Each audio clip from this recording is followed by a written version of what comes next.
Hi everyone, this is Wayne Rivers at Performance Construction Advisors, where we build better contractors. This week I want to ask you a question. How many hours per week do you spend on these 9 leadership tasks? This comes from Donald Cooper, my friend Donald Cooper's newsletter. And if you follow Arlen's newsletter, you know that Arlen loves Donald Cooper's material and uses it very regularly. So I'm gonna jump on that bandwagon this week. This is from a May 14th newsletter that he did. And he actually had 14 questions in his, and I've reduced it for time down to 9 for the purposes of our vlog this week. Now, what about this is important to you? Well, you know, you're either a leader in a construction company or a rising leader in a construction company. And leadership has certain requirements. Sure, you've got tasks that you have to do. There are actions that you have to complete. I understand that.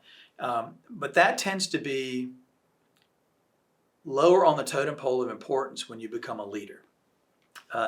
In other words, to be a leader in a construction company, ultimately you have to focus less on tasks and more on people. And the more you can focus on people and improving their performance, that will lift you up as a leader. Your value as a leader is directly related to how much you can inspire the people working with you to produce better, more efficiently, whatever. Okay, so question number 1. Are you creating and sharing a clear vision? You could say mission, you could say values. Any one of those 3 things. Are you creating and sharing? So one of the tasks of a leader is to be boring and repetitive in a manner of speaking, because I don't think you can talk about mission, vision, and values enough. We talk about it every single week in our organization. I'm going to put my folks to the challenge here. If you're contacting one of our coordinators or you're interacting with one of our facilitators, ask them, what's your mission, what's your vision, what's your values? And if they can't tell you, let me know immediately. Every single person at PCA has to know these things and has to be able to recite them at a moment's notice, because it's important. It's bigger than us. That's why we're here. It's bigger than us. And that's what it's all about. So have you created that stuff, and are you sharing it on a regular basis? The second thing is, are you planning and executing your strategy, number 1? But more important, or just as important, are you executing that strategy consistent with your mission, vision, and values? Very important for your organizational DNA. The third thing is, are you attending to your finances to support your strategy and growth? What are finances? When I say finances, most of your minds probably go to accounting. Are we getting timely reports, income statements and balance sheets, and and job cost reports and things like that? I'm not talking about that.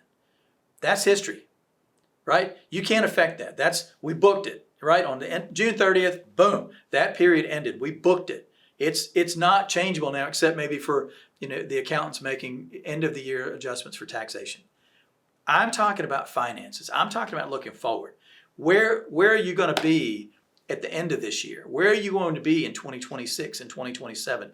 What do your finances look like? What do you need to get from your lending partners?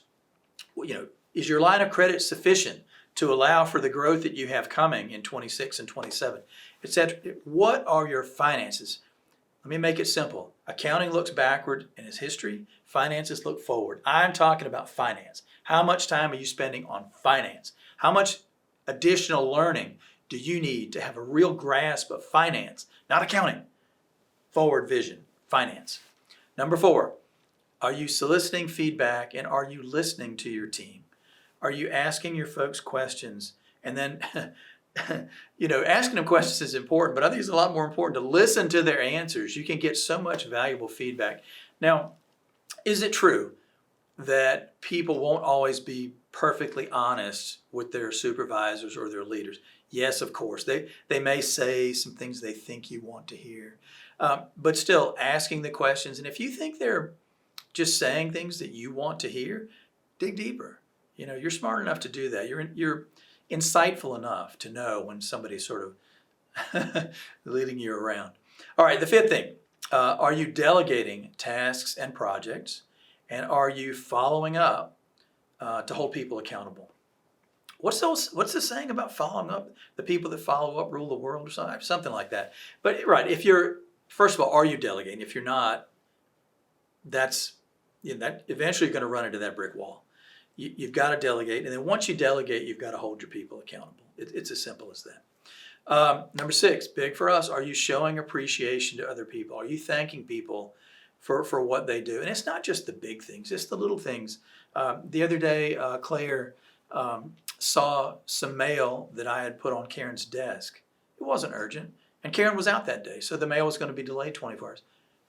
She jumped on it, and no need for that to wait. She felt a sense of urgency to get that out the door.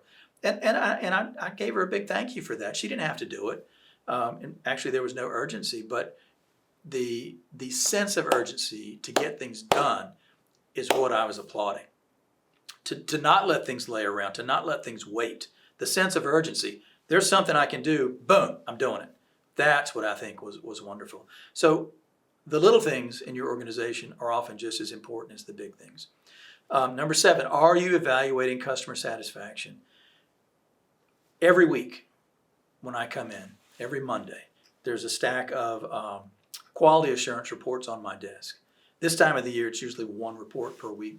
But other times, I've been going through 6, 7 quality assurance reports each week. So we're getting written feedback from our members, what they think of us and what they think of our program. That's really important to have. Why wouldn't you ask those questions? People say, I'm not hearing any complaints. That's not good enough. By the time you hear the complaints, it's too late. You need to be proactively soliciting your customer feedback and measuring their customer satisfaction. Number 8, are you championing your culture and are you working to improve it? Why would you do these things? Well, to retain the people that you have and to attract even better people in the future. You've got to work on your company culture. You may not care. You might be that kind of contractor that just wants to build stuff and you put your head down and you work 80 hours a week, and it may not be important to you, but I guarantee it's important to some swath of your organization, and I guarantee that it's important to people that are looking for the right construction company where they can fit perfectly and contribute. Culture is more important now than it ever has been, and if you're not thinking about it, your competitors are, and that may make them more attractive as landing spots for that talented person that you wanted. Number 9, are you thinking about succession for all your key roles? People think about executive succession. Oh, the CEO is going to retire in 2 years. We've got to do something. That's important. Well, that's really important. But what about those great equipment operators you have that they just somehow do more and get more? The estimator that you have that can process more information than anyone else and create better, more accurate bids and all the things that go into successful business development. Thinking about all your key roles in your company. What roles do you have to make your company go, and what are the timelines for those people? Another question is, what if lightning strikes and suddenly one of your key people isn't around anymore? How are you equipped to handle that? Contractors run lean, and they don't like to have people sitting on the bench twiddling their thumbs. Understand that, but at the same time, life happens, and thinking about succession is a good exercise for leaders to undertake. It's harder than tasks and projects, but leaders make and invest the time in these kinds of activities. It's easier to just go backwards and say, I'm going to manage projects again. That's fine.